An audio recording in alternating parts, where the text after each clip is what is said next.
এলাকে কোলে নিয়ে নিজের খাটে শুইয়ে দিল গোরা। চমকে গেল এলা। হ্যাঁ বন্ধুরা, এমনটাই দেখা যাবে। তাই সম্পূর্ণ জানতে ভিডিওটিতে লাইক দিয়ে চ্যানেলটি সাবস্ক্রাইব করে দেখতে থাকুন। গল্পের শুরুতে দেখা যাবে বিয়ের বাকি নিয়ম কানুন গুলো এলা, গোরা, তারপরে ঐশী আর কৃষকে দিয়ে পালন করায়। তারপরেই তারপরেই দেখা যাবে গোরার মা বলে, যাক, এখন শুধু মিষ্টি খাওয়ালেই হয়ে যাবে। তখন সংযুক্তা বলে, না না, শুধু মিষ্টি খাওয়ালে কি করে হবে, আরেকটা নিয়ম আছে না? তোমাদের পিসিমণিকে জিজ্ঞাসা করো না। কি দিদি, আরেকটা নিয়ম আছে না? যেটাতে এই যে ছেলেদের পা ধুইয়ে দিয়ে যার যার বউ তার তার চুল দিয়ে পা মুছিয়ে দেবে। তখন ঐশী বলে, কি কি বলছেন আপনি? আমি তো কালকেই শ্যাম্পু করেছি, আমি কি করে আমার পা দিয়ে ওনার পা মোছাবো? এই দিদি, তুই কিছু বল না। তখন গোরা বলে, তোমাদের কারো কিছু বলতে হবে না, আমি বলছি। না, এই নিয়ম আমি মানি না। তখন সংযুক্ত বলে, মানে মানো না মানে? এই নিয়মগুলো না মানতে হয়, না হলে বিয়ের রিচুয়ালস পূরণ হলো কি করে? বাকি সব নিয়মই তো মানছো। তখন গোরা বলে, সেটা, বর না কখনো ভগবান হতে পারে না, বড় একজন মানুষ, আর বউ তো একজন মানুষ। তাহলে তাকে দিয়ে কেন পা মোছাতে হবে? না, এইসব নিয়ম কারণ আমি একদম মানি না। তখন এইসব কথাগুলো শুনে এলা খুব খুশি হয়ে যায় আর মনে মনে বলে, আপনি উপর থেকে যতই কঠিন হন না কেন, ভিতরে আপনি কিন্তু খুব ভালো মনের মানুষ, খুব নরম একজন মানুষ। না হলে মহিলাদের এরকম ভাবে আপনি সম্মান করতে পারতেন না, আমাদের পাশে দাঁড়াতে পারতেন না। তখনই পিসিমণি বলে, আচ্ছা ঠিক আছে ঠিক আছে, হয়েছে হয়েছে, এইসব নিয়ম কানুন পালন করতে হবে না। নাও নাও, এবার একজনকে আরেকজনকে মিষ্টি খাইয়ে দাও তো, তাহলেই হবে। তখন সংযুক্তা বলে, হ্যাঁ, মিষ্টি খাও, তারপরে আমরা তাড়াতাড়ি করে এখান থেকে চলে যাব, বুঝতে পেরেছো? তখন ঐশী বলে, আচ্ছা ঠিক আছে, আমরাই বরং একে অপরকে আগে আগে মিষ্টি খাইয়ে দেই। সবকিছু সবকিছু আগে আগেই ওরা পালন করবে নাকি? তখন গোরা বলে, আমি কি আমার ঘরে ঘুমোতেও পারবো না, নাকি চলে যাব? তখন মেঘনা বলে, না রে ভাই, তুই তোর ঘরে থাকবি। কারো যদি থাকতে ভালো না লাগে, সে বরং এই ঘর থেকে বেরিয়ে যাবে, এই ঘরে থাকবে না। তখন দীপ্ত বলে, মেঘনা, এটা কেমন কথা বললে?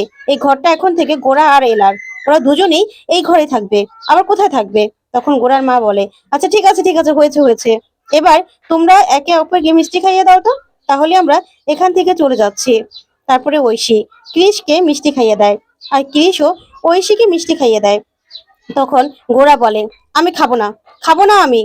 তারপরেই গোরার মা এলাকে বলে, এলা, এই নিয়মটা কিন্তু পালন করে দিও, গোরাকে একটু মিষ্টি খাইয়ে দিও।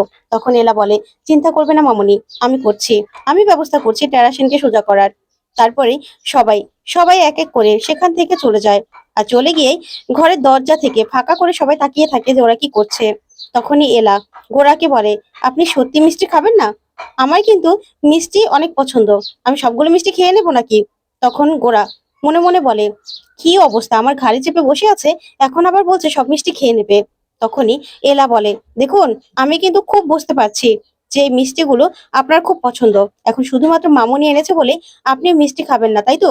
কিন্তু এই মিষ্টির দিকে আপনি টেরা টেরা হয়ে তাকিয়েছিলেন, এখন যদি মিষ্টিগুলো খাই, তারপর সারাদিনেও আমি আর পেট ব্যথা উঠতে পারবো না, সেটা তো আমি বুঝতে পারছি, আপনি লোভ দিয়েছেন। তখন গোরা বলে, কি মানে, কি বলছো তুমি এগুলো? তখন এলা বলে, আমি যা বলছি ঠিক বলছি। তখনই গোরা মুখ খুললেই এলা গোরার মুখে মিষ্টি দিয়ে দেয়। তারপর এলা হাসতে থাকে। ওইদিকে গোরার মা বলে, যাক, নিয়ম পালন হয়ে গেছে, এবার চলো এখান থেকে, সবাই চলো। এই বলে সবাই সেখান থেকে চলে যায়। তারপরে গোরা এলাকে বলে, না, আমি তো দেখছি আমার নিজের ঘরেও শান্তি পাচ্ছি না, এই জ্বালা যন্ত্রটা আমার 6 মাস সহ্য করতে হবে। তখন এলা মনে মনে বলে, সত্যিই কি এই সম্পর্কটা 6 মাসের? তারপরে গোরা এলাকে বলে, দাদু সবাই কষ্ট পাবে বলে এখন আমি কিচ্ছু বলবো না, কিন্তু 6 মাস কেটে গেলেই সবাইকে আমি সবটা বলে দেবো, চিন্তা করবেন না, আপনাকেও আমাকে আর সহ্য করতে হবে না। এইসব এই সম্পর্ক থেকে আমরা দুজনেই বেরিয়ে যাব।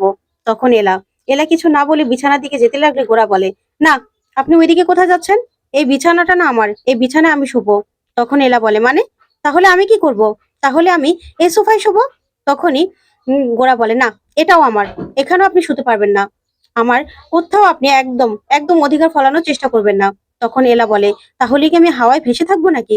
কি করব আমি? তখন গোরা বলে, জানি না, যেভাবে আমার ঘাড়ে চেপে আছেন, আপনি যে কোনো একটা ব্যবস্থা করে নেবেন, আমার আমার কোনো কিছুতে আপনি হাত দেবেন না, একদম অধিকার ফলাবেন না। তখন এলা গোরার এই কথা শুনে অবাক হয়ে যায়। ওইদিকে দেখা যাবে ঐশী ঐশী কৃষকে বলে, না না, না, তুমি কোথায় যাচ্ছ? আমরা তো একসঙ্গে ঘুমোবো, না হলে তুমি এখানে আর আমি খাটে শুলে আমাদের ফুলসজ্জাটা হবে কি করে? তখন কৃষ বলে, আমি জানি আপনি আমাকে বাধ্য হয়ে বিয়ে করেছেন, আপনি মৈনাকদাকে ভালোবাসতেন, তাই না? আপনার জন্য আমাকে মেনে নেওয়া খুব টাফ, তারপরেও আমি চেষ্টা করব আপনার মনে আমার জন্য একটু একটু করে ভালোবাসা সৃষ্টি করার। আমি কিন্তু আপনাকে একদম জ্বালাবো না, একদম কোনো রকম কোনো বাধ্য করব না। আচ্ছা, আমরা তো ভালো বন্ধু হতে পারি, তাই না? এই বলে কৃষ ঐশীর দিকে বন্ধুত্বের হাত বাড়িয়ে দেয়। তখন তো ঐশী এই কথা শুনে অবাক হয়। ওইদিকে এলা বলে, কি হচ্ছে কে জানে, নিজেই নিজেই স্বয়ংবরে আমার গলায় মালা পরিয়ে দিল। আবার নিজেই কিনা আমাকে বিয়ে করে এখন আবার আমাকে এরকম করে ঘৃণা করছে কেন? উনি তো এরকম মানুষ না যে আমাকে এইভাবে ঘৃণা করছে। এমন কি হয়ে গেল যে উনি হঠাৎ করে আমার দিক থেকে মুখ ফিরিয়ে নিচ্ছে? আমার আমার জন্য কে তার মনের মধ্যে এরকম বিষ ঢুকালো যে উনি আমাকে একদম সহ্য করতে পারছে না? আমি তো কিছুই বুঝতে পারছি না। একজনের সঙ্গে বিয়ে হয়েছে, আবার কিনা সম্পর্কটাও ভেঙে যাবে। কি করব আমি? কিন্তু সেদিন এমন কি ঘটেছিল যে উনি উনি আমাকে একদম যেমন ঘৃণা করছে? না, আমাকে জানতেই হবে কি হয়েছে, না হলে উনি কি করে বলছে যে বদিদা ছাড়াও আমি আরেকজনকে ভালোবাসার কথা দিয়েছি, ঠকিয়েছি? না, কার কথা বলছে আমাকে জানতেই হবে। সেদিন তো সে মৈনাক স্যারকে দেখতে গিয়েছিল। না, আমাকে জানতে হবে সেদিন কি সত্যি সে হসপিটালে গিয়েছিল কিনা। মৈনাক স্যারকে যখন দেখার কথা বলে গিয়েছিল, তার মানে উনি নিশ্চয়ই মৈনাক স্যারকে দেখতে গিয়েছিল। এই বলে এলা হসপিটালে ফোন করে, আর মৈনাকের বাড়ির লোকের কথা বলেই ও জেনে নেয় যে কে কে সেদিন হসপিটালে মৈনাকের সঙ্গে দেখা করতে গিয়েছিল। তখনই এলা জানতে পারে যে সেখানে গোড়া গিয়েছিল। তখনই এলা সবটা ধরে ফেলে আর বলে, তার মানে যেটা ধরেছিলাম সেটাই ঠিক। উনি উনি সেদিন মৈনাক স্যারকে দেখতে গিয়েছিলেন। কিন্তু কে হতে পারে যে আমার সম্পর্কে ওনার মনের মধ্যে বিষ ঢুকিয়ে দিয়েছে? কি হচ্ছে এসব কিছুই তো বুঝতে পারছি না। উনি নিজেই নিজেই আমাকে বিয়ে করতে চাইলেন, আবার আমাকে বিয়েও করলেন, আর এখন এখন নিজের জীবন থেকেও আমাকে সরানোর জন্য এরকম করছে। না, আমাকে জানতে হবে কে আমাদের এই সম্পর্কটা নষ্ট করার চেষ্টা করছে। জানতেই হবে। ওইদিকে ঐশী কৃষকে জড়িয়ে ধরে আর বলে, সত্যি আমি সবকিছু মেনে নেওয়ার চেষ্টা করছি। আর তুমি আমার বন্ধু। তখন কৃষ বলে, দাঁড়াও, আসলে আমি আপনাকে কিছু বলতে চাই। প্রথম দিন থেকেই না আপনাকে আমার ভীষণ ভালো লাগতো, খুব ভালো লাগতো।